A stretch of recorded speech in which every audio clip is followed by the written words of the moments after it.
Après une traversée assez compliquée du désert d'Atacama, accompagnée de crevaisons entre autres péripéties, nous nous sommes quittés dans la vallée Arco Iris, proche de San Pedro de Atacama, alors qu'une rivière de boue venait d'envahir notre campement. Donc c'est là où était notre tente. Du coup on l'a bougé en espérant que ça tienne. C'est en train de se transformer en rivière. C'est terrible ce qui se passe. C'est terrible. On est tous les deux trempés. Pas être tranquille. Tout est trempé. C'était super bien. On a fait les bisous. J'avais vu qu'on était sur, que ça faisait une rivière quand il pleuvait, parce qu'il y avait des traces. Je me suis dit ouais ça va, il va pas pleuvoir tant que ça. Pas ouf.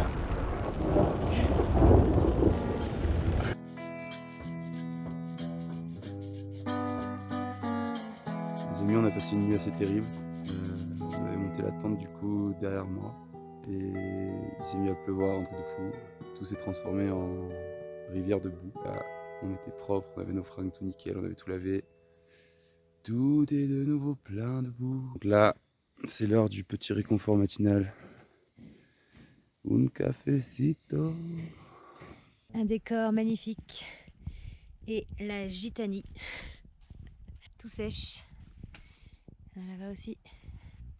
Mais ça sèche. Contraint de devoir relaver et sécher nos affaires, on décide donc de faire route vers San Pedro de Atacama. Et ça va être la gadoue. Mais après la tempête de cette nuit, la route a un peu changé. Tu penses que ça va être trop profond? Regarde, non? Si on passe là sur le côté.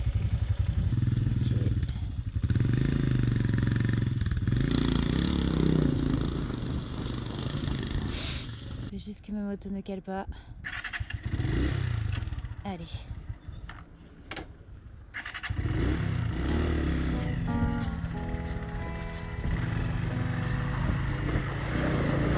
Allez bébé, allez bébé. Oui. Allez. Ah non. Putain, je savais. Allez. Allez. J'y crois pas. Allez, c'est parti. Voilà les chaussures dans l'eau. Allez, putain. Une 125, ça manque un peu de power, ouais. Allez. Allez. Ah, putain. Ah bah. Ça, c'est la pluie qui a dû ramener tous ces cailloux sur la route.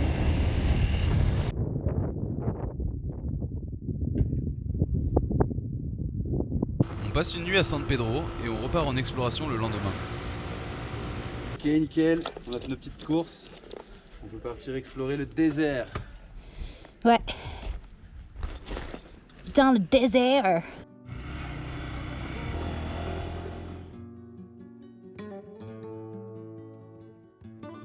Nous on aime ça, les trucs difficiles. Du coup là on se dirige droit vers un orage.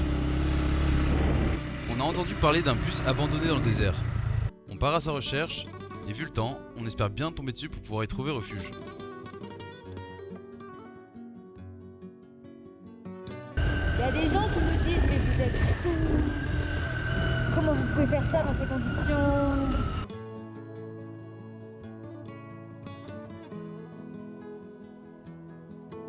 Mais bon, la récompense elle est là quoi. Ça vaut toutes ces galères, ça vaut un peu de souffrance et un peu moins de confort. Parce que finalement la nature elle dévoile pas ses beautés comme ça, tu vois. Il faut un peu trimer pour voir le meilleur. Et des fois tu trimes dur quand même. Hein. Donc là c'est du sel, bien sûr, ce n'est pas de la neige. Et pour les motos c'est le top. On a un combo sable-sel. There it is! Fais attention parce que j'ai vu des gens qui disaient qu'il y avait des clous apparemment proches du bus. Ok. Welcome home, honey. Donc il y a bien des clous. C'est trop cool. Ah, Paris. On va mettre un petit Marseille nous aussi.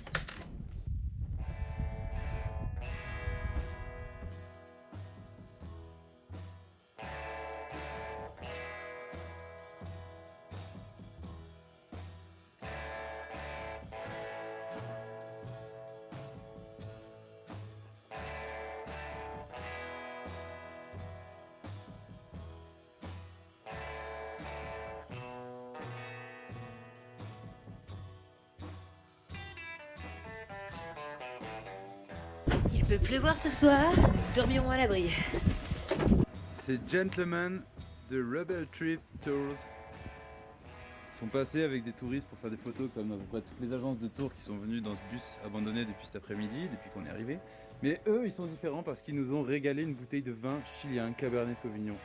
Parce qu'ils ont dû kiffer le fait qu'on voyage depuis 14 mois et que Rebel Trip, c'est pas comme les autres agences de voyage.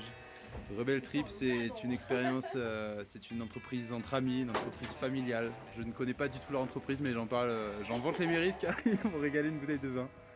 Donc voilà. Rebel Trip!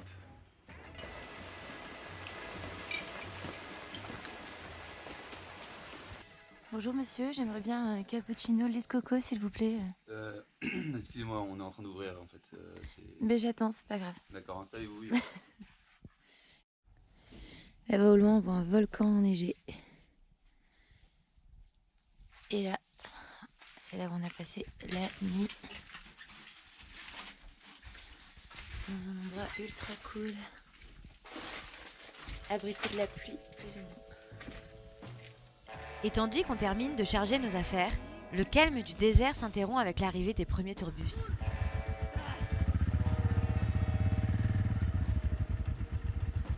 Avant de retourner à San Pedro, on décide de faire halte à côté de sources thermales dont on a entendu parler. Le spot est en altitude et il fait froid, donc on espère vraiment y trouver de l'eau chaude. C'est pas froid, c'est pas chaud, c'est tiède. Non, c'est froid. C'est carrément froid. Voilà comment on est ce matin. Le campement est juste là avec Marine encore là-bas. Et là on a les montagnes complètement enneigées. Donc là on va aller faire un tour, explorer un peu tout ça. Ok, je m'arrête pour régler un peu le carburateur.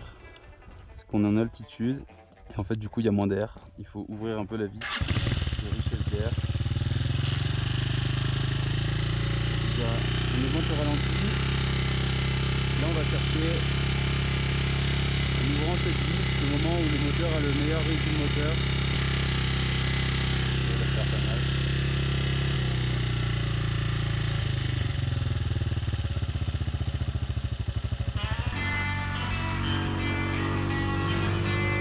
Voilà donc la petite lagune. On a plein de bigognes là-bas. Et là il y a des flammes en rose.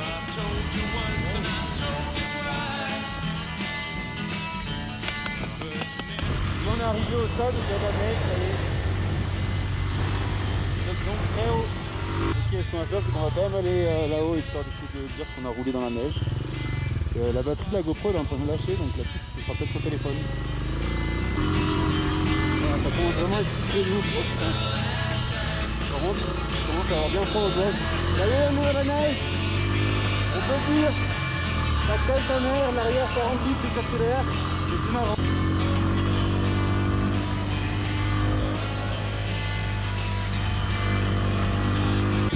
C'est chaud, sa mère, ça glisse beaucoup.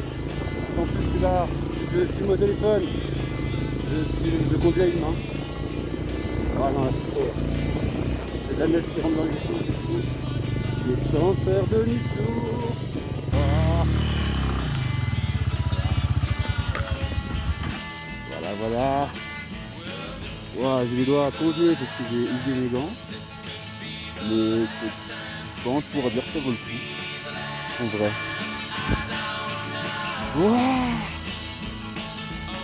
T'es allé faire quoi? Ça. Ça? Ouais. Chaussettes, sandales? Mode 2023. Un petit fromage millésimé. Ça fait 3 jours qu'on se le trimballe comme ça. Mais Romain tient à garder. Un petit collant. On profite de la chaleur et du confort de notre chambre à San Pedro de Atacama avant de repartir vers des choses plus sérieuses. Franchir la frontière bolivienne par le désert sur l'Ipèze. Voilà une femme qui aime le danger. Coucou. Donc là on doit être à 1 heure de la frontière après. La route elle va monter direct. On va se retrouver à plus de 4000. Et ensuite de la frontière, je sais pas combien de temps ça va prendre, il faudra qu'on rejoigne une autre ville qui est juste à côté. Et là il y aura les douanes, parce qu'à la frontière il n'y a que la migration. Il nous restera encore 1 heure avant d'arriver à un endroit où je pense qu'on va dormir en hôtel du coup. Apparemment il fait jusqu'à moins 10 le soir. Ouais. Donc on n'est pas très chaud. On n'est pas équipé pour dormir à plus de 4000 on va dire. On n'a pas de chance niveau temps parce qu'en ce moment il y a un phénomène qui s'appelle l'hiver bolivien. En gros, toutes les fins de journée, il se met à pleuvoir, il À fait partir super de froid. 3-4 heures, il pleut, des orages et surtout il fait très froid. Et il y a beaucoup de neige, donc là la route qu'on va prendre c'est la route 27. Normalement, elle est déneigée. Par là où on passe aussi, il faut savoir que c'est vraiment une frontière encore un peu reculée. On va arriver dans un endroit paumé de Bolivie, dans les Andes, et du coup, il n'y aura pas d'essence. Donc là, on a pris des bidons, on a des bidons vides, on va essayer de les faire remplir à la station essence, en espérant qu'on ne soit pas obligé encore de démonter le réservoir. Alors du coup, on s'est pris un blanc à la station essence. Donc là, et bah voilà, hein. On va faire ça à l'ancienne.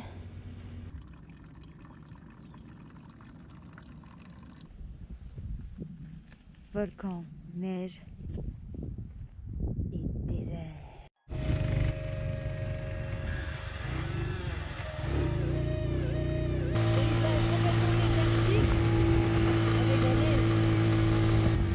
Ça y est, il y a de la neige.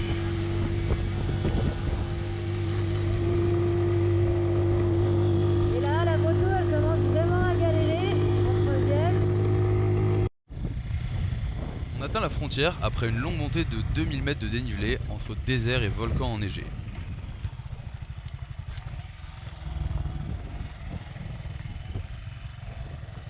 Et après une fouille de nos affaires et la confiscation de quelques fruits et légumes, nous voilà en Bolivie. Officiellement sorti du Chili. Enfin, presque. Ah, il est là-bas l'hiver bolivien. Il approche.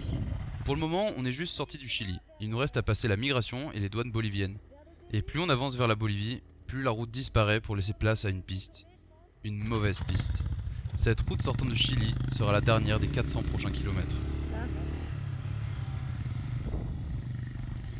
Et attention le poste d'immigration.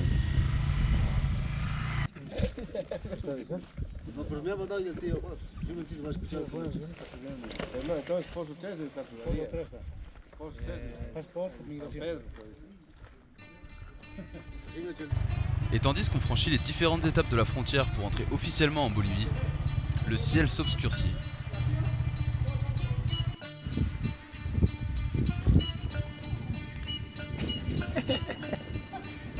Ok, nous voilà légal en Bolivie. Officiellement dans un nouveau pays. 11e pays. 10e. 10e pays. Le plus haut c'était le 10e.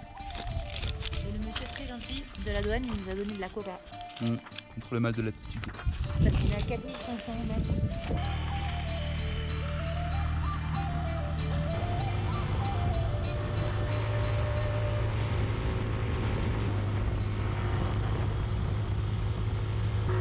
Voilà, on s'est tout droit dans l'orage. Je viens de voir un énorme éclair pété juste en face de moi.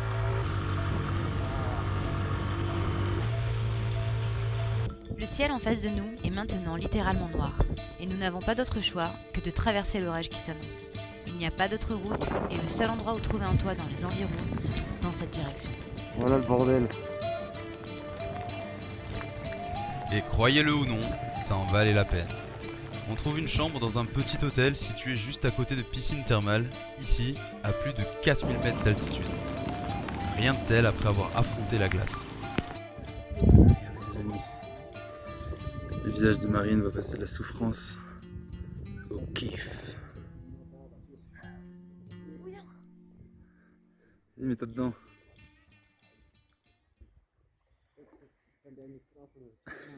Ah ouais.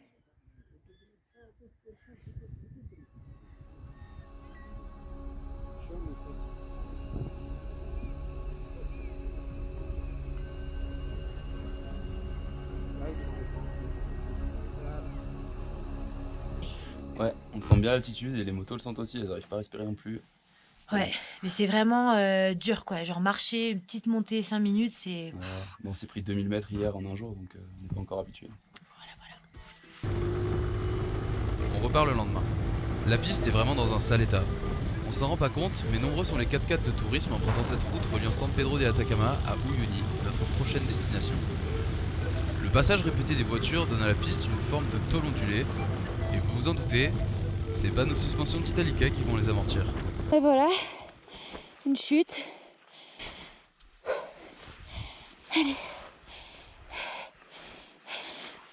Il faut savoir qu'à cette altitude, il m'est très difficile de relever ma moto. Elle n'est pourtant pas très lourde, environ 120 kg avec mon sac, mais j'ai beaucoup de mal à reprendre mon souffle.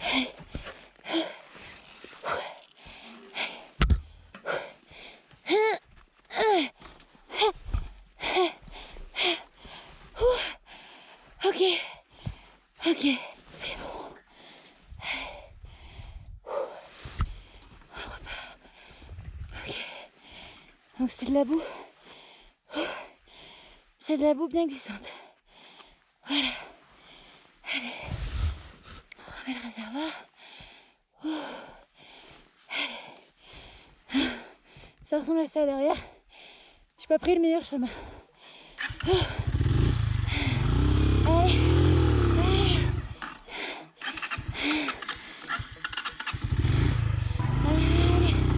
C'est bon. C'est bon. Allez. Allez. Ok. On est parti, c'est bon.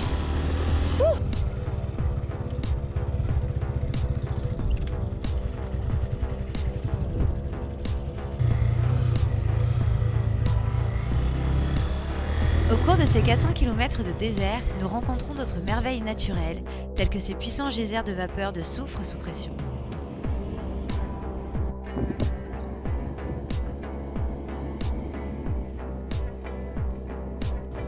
Ok.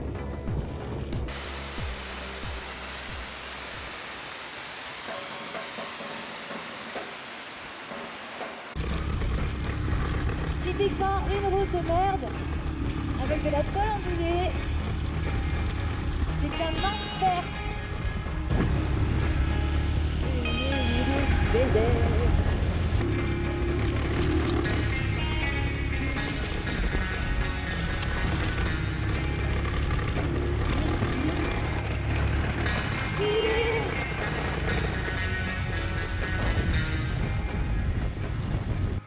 Ok, deuxième chute.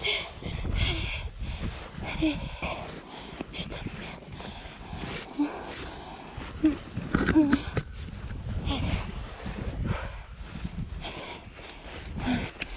Allez. Et il y a un orage qui arrive. Ok. Ok. Dans l'après-midi, alors que le ciel s'assombrit de nouveau, on décide de faire halte au bord de cette lagune. Elle est un peu spéciale car elle est rose. Et ça, c'est dû au fait que certaines algues se développent dans ces eaux thermales.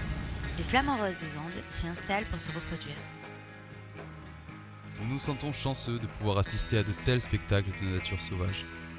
On a l'impression d'avoir remonté le temps et de découvrir à quoi ressemblait la planète avant notre arrivée.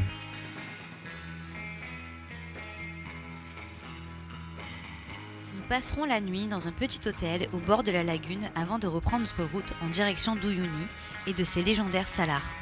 Mais encore d'autres obstacles nous attendent sur le chemin.